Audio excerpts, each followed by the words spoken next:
Shut up and sit down.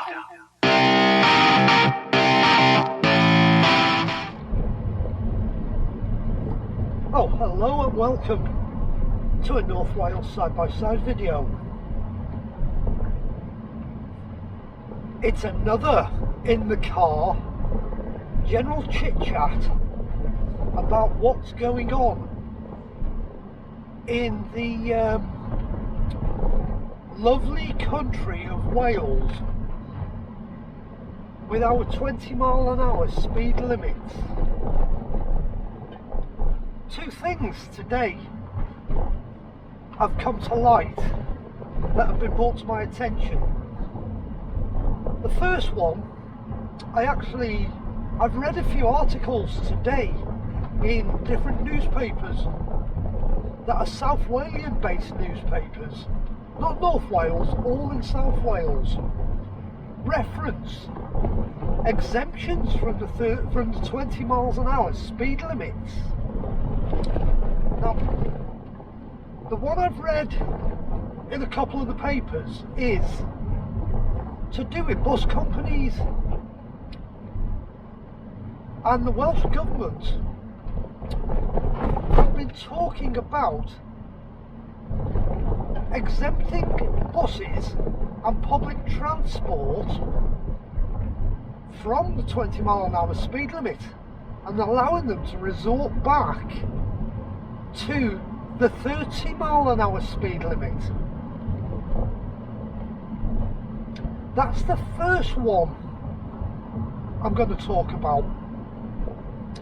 The second one was I was talking to a friend of mine who I used to ride motorbikes with, who I've kept in touch with, who lives in Swansea in South Wales, and he works for Swansea Council. And we were talking today. He rang me up for a chat, and he was saying they were dragged into a meeting this morning to talk about the speed limits in South Wales at council level, and the fact that some of the local councils have approached the Welsh Government to ask for an exemption on all council vehicles from the 20 mile an hour speed limit. That's my second point I want to talk about tonight. My third point is the state of the motor industry in the United States and what a mess it's in. Them are the 3 points I want to talk about tonight. Right, let's go back to the first point. The exemption for public transport,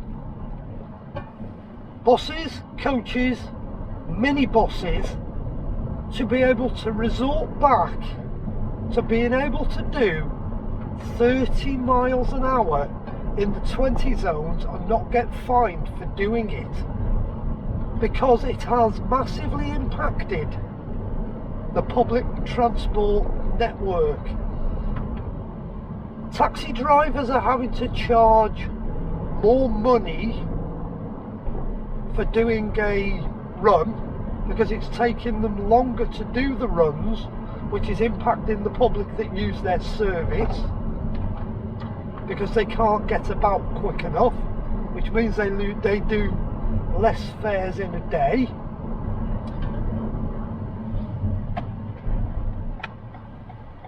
That is pretty much what everybody is suffering from, not being able to get about, but they want an exemption from the 20 mile an hour speed limit, and they have approached the Welsh Government, and the Welsh Government are talking to the taxi companies about it, how they could implement the taxis being able to go back to the old speed limits. Now, they're doing the same with the bus companies. The bus companies have spoken to the Welsh Government. They're also asking for an exemption from the 20-mile-an-hour speed limit because it's massively impacting bus timetables and making the buses run massively late on their routes. So the buses want to go back to 30 miles an hour, and once again they've all been lobbying the Welsh Government, and the Welsh Government are talking to them about it. It's that cannot work. That cannot work. If we're all bombing around at 20 miles an hour, sticking to the speed limit, and we've got a bus behind us, that bus can now technically safely overtake you doing 30 miles an hour. That's not safe. Same goes for minibuses doing the same thing. It's not safe. If one form of transport has to do 20 and abide by the law, so should all the other forms of transport. Or the Welsh Government should just scrap the 20 miles an hour and say you can all go back to 30 miles an hour, but they won't do that. They cannot admit they've made a massive mistake. That would just make the roads so unsafe if buses, minibuses and taxis can go back to doing 30 miles an hour and the rest of the travelling public in their private cars cannot travel any faster than 20. You can't exempt one group of people and not another. So that's the first point. The second point was what my friend was talking about, who works for Swansea County Council. And the councils have been lobbying the Welsh Senate because it's also impacting what the council workers can do during the day, because they can't get about quick enough. And they have approached the Welsh Government so they can be, all council vehicles could possibly be exempt from the 20 mile an hour speed limit. Again, that's not safe. If Joe Bloggs is doing 20 and they are exempt, they can overtake, making the roads a lot unsafer. They just can't do it. It's either one rule for all, or throw the 20 mile an hour in the bin and let us all go back to how it was before, like it is in England and Scotland and Ireland. Because it's impacting everybody, this 20 miles an hour ruling. It's causing chaos. It is absolutely causing chaos. I don't think anybody, if the Welsh Government have said 20 mile an hour is the speed limit, it should be for everybody. My friend also said that the police, the ambulance service, the fire brigade and emergency services, and in emergency services that also includes AA, RAC and recovery companies, there could be exemptions for them as well from the Welsh Government, so they can actually travel faster than Joe Public in the 20 zones and not get penalised and not get fined for doing it. Totally unfair. Shouldn't happen. Right, that's 20 miles an hour rulings out the way. That's just what I've heard and what I've read on the internet. How true it is what my friend said in Swansea, I don't know, but it ties up with what he said about what's been read in the papers in South Wales about the bus companies wanting an exception. So let's just watch what goes on in the next couple of months and see where the Welsh Government go on this one, because that is going to cause absolute uproar if certain groups of motorists are exempted from the 20 miles an hour. It's just going to cause absolute chaos, and I can see a lot more people just saying bollocks to it, we're just going to take the chance and go back to travelling at a proper speed on the roads and taking no notice to 20. But that's a lot of people now anyhow. People are just not bothering with it. I've seen it. I've seen what's going on the roads. I'm on the roads every day of the week. To be honest, there's not a lot of people actually abiding by it. An awful lot of people are not bothering with it. Right, let's get on to the state of the American car industry, because it is absolutely falling apart at the moment.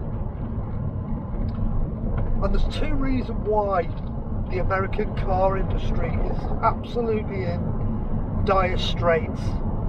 They've got two things to contend with. One is the workers' strike that's going on in the car manufacturing plants in America, and it's only affecting General Motors, Ford and the Chrysler Corporation. It's the Union for Auto Workers that have caused absolute chaos in these three big massive car companies. They are holding strikes at the moment in the manufacturing plants, and it's costing the three manufacturers millions and millions of pounds in losses week in, week out, and the unions aren't relenting. And what they're saying is, it's really simple, and I totally agree with what the unions are trying to do. They want fair pay for the workers on the shop floors, because they've seen over the last few years, go back say 15 years, and the American car industry was in a mess. There was companies close to bankruptcy. General Motors actually went bankrupt, and they had to be bailed out by the American government, and the workers all agreed to stay in their jobs because they'd got jobs and they were going to be guaranteed jobs, but not take a pay rise. But what they've noticed over the last few years, as these companies have re-established themselves and they've started going back into profit, how big the profits are that they're making. But the workers aren't seeing any of these profits back. They're not getting the wage increases that management are getting, and the massive wage increases that the CEOs of these companies are getting. Some of these CEOs are on multiple £1 million contracts, and their wages keep going up year on, year in, but the workers are not getting the pay rises that they deserve. The companies are not sharing the profits with the people who are actually putting in the hard work. So I can totally understand why they've come out on strike. That's the first reason why the American car industry is an absolute mess. And the second reason is legislation put in place by governments, not just the American government, but governments worldwide, pushing and pushing and pushing electric cars. And the American car companies have done it different to the Europeans. Not a lot different, but they've done it slightly different. The Yanks love their big trucks. They love their big cars. Where you look at prices on the internet now, like a Ford F-150 base model V6 petrol starts at about $35,000 for a base model.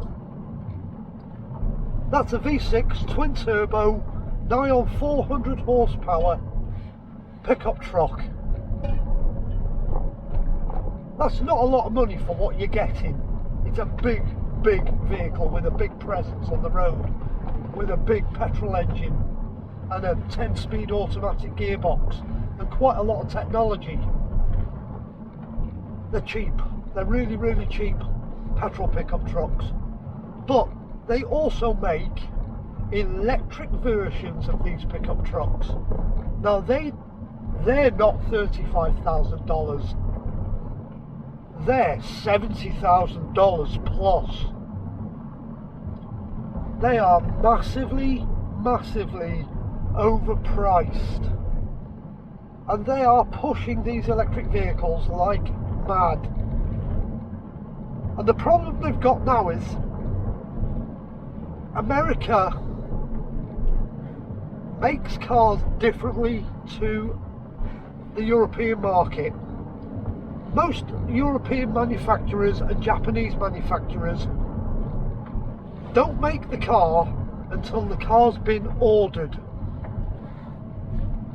What you do in this country, in Great Britain, is you walk into your dealership, you say, I want to buy a new car and I'm interested in this car.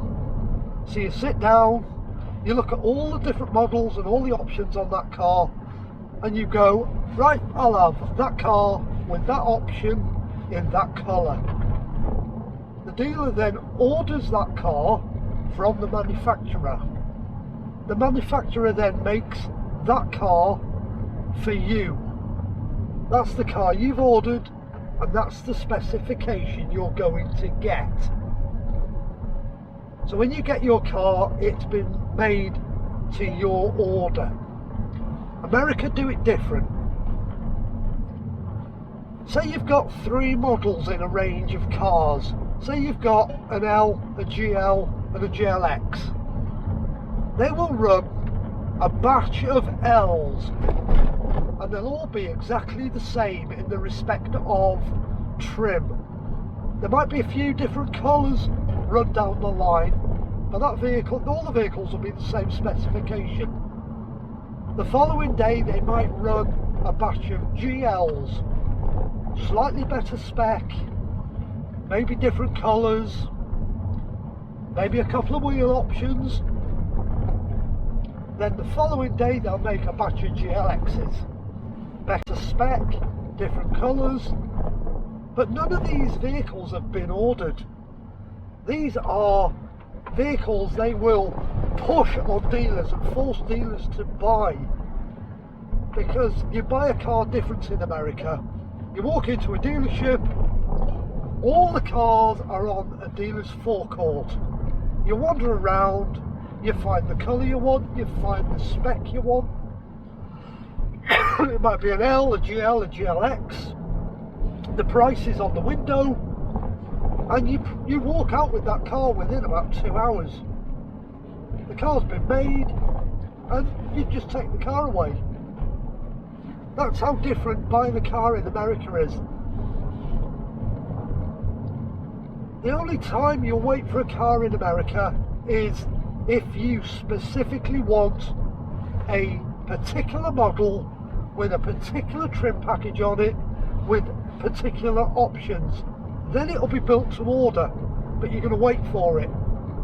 You won't be able to walk into a dealership unless you're really lucky and somebody's ordered that spec and then cancelled an order.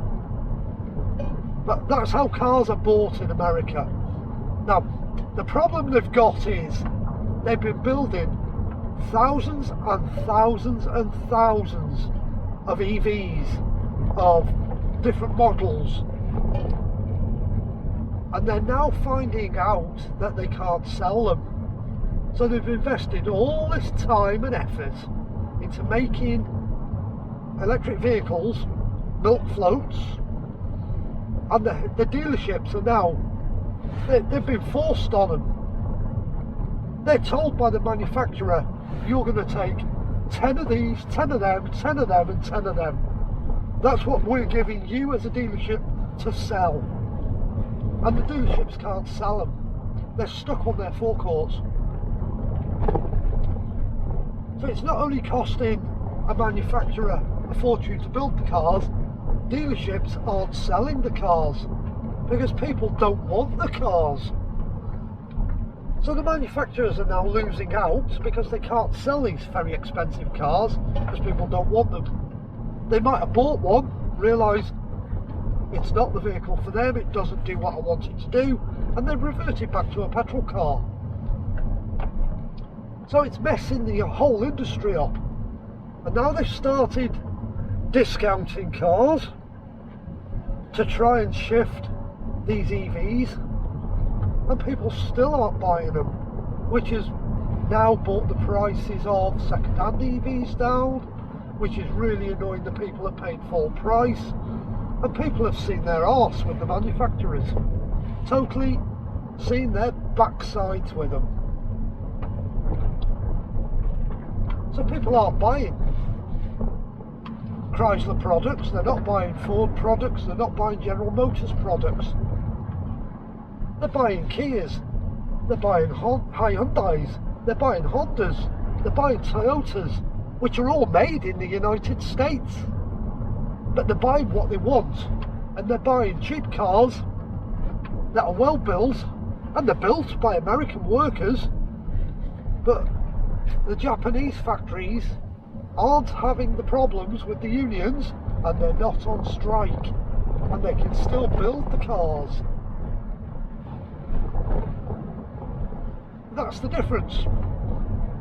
They're still building cars, and people are still buying their cars, which is impacting the American car manufacturers tenfold. So GM are absolutely in a diabolical mess at the moment.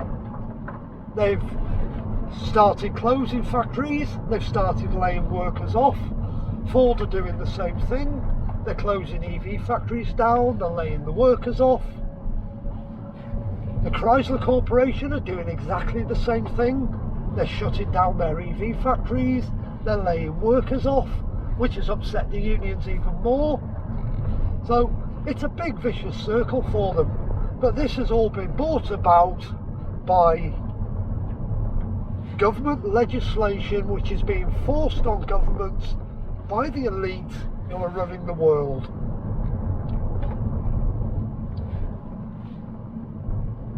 Right, that's me done and dusted for tonight.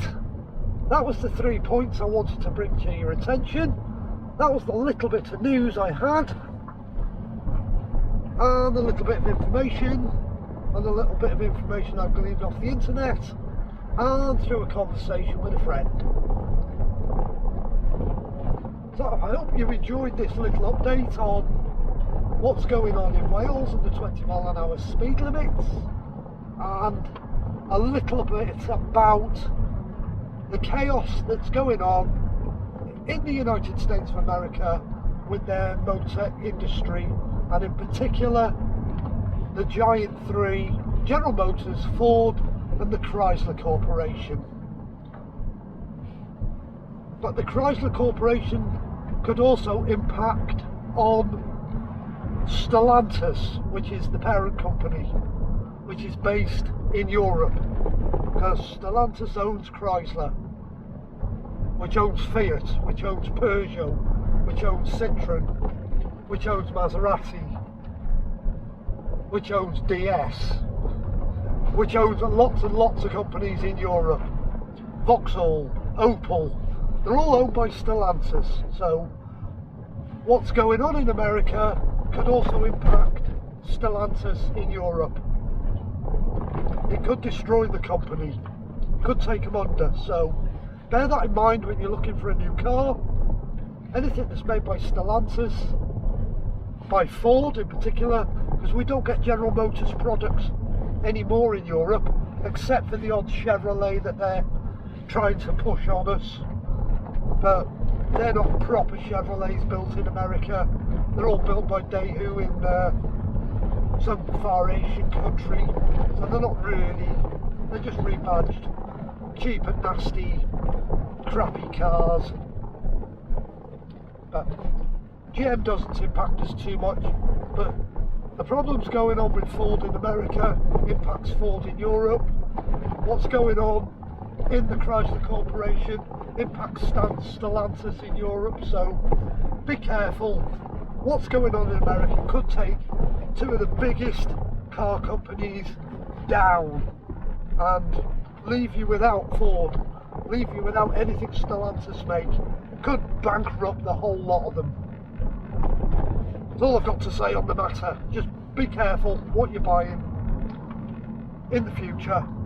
Do your research on your cars, have a look who owns the company, have a look at what's going on elsewhere in the world with these companies, see how much of a mess they're in other countries, and look at some of the losses that these three big companies are losing week in, week out. And we're talking billions and billions of dollars week in, week out. No company can survive to make losses of billions and billions of dollars week in, week out. They can't survive. Eventually it's going to kill them. Anyhow, thanks for watching the video, thanks for listening, and let me know what you think in the comments.